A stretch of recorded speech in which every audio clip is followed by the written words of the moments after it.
As U.S. airstrikes rain down on ISIS targets in Iraq, there's growing pressure on the Obama administration to hit ISIS targets in Syria as well. President Obama himself has promised, and I'm quoting him now, justice will be served. But as the Pentagon prepares various options for the president, some are questioning if he has all the legal authority to go ahead and start bombing targets inside Syria.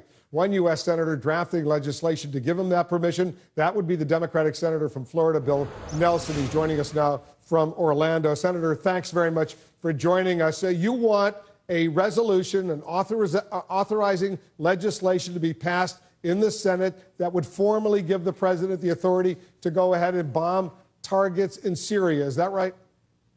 In a word, yes. Now, I believe that the president has the constitutional authority for the protection of the interests of the United States to go ahead.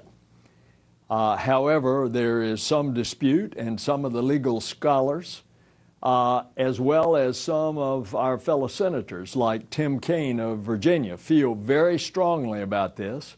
And so we need to put those doubts to rest, and let's just give the legal authority in Syria.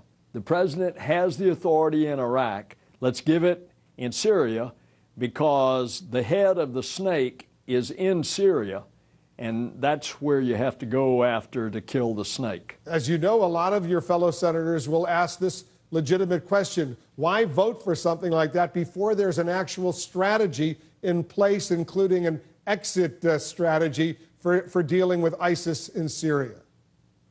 Well, the president has a strategy. He started on August the 25th doing the surveillance flights over Syria. He also has the strategy, and it's been very successful in northern Iraq and Kurdistan, of having used air power to help the Kurdistan Peshmerga troops as well as the Iraqi army. That has been employed very successfully. Now, if we team up with a coalition, and he's talking to them right now in the NATO summit, and others such as the Free Syria Army, which, by the way, is not only fighting the Assad regime, they're fighting ISIS as well. You team up with a coalition that can do the work on the ground, plus special operations troops whenever you need to employ them, then you've got a successful strategy. Because the president the other day himself said that when it comes to ISIS targets, ISIS operations in Syria, he hasn't finished that strategy yet. They're working on that kind of strategy. Here's the question, though. Do you believe your fellow senators want to raise their hands, vote yay or nay on such a resolution? A lot of them are suggesting they want to run away from a formal vote. Well, it's our responsibility.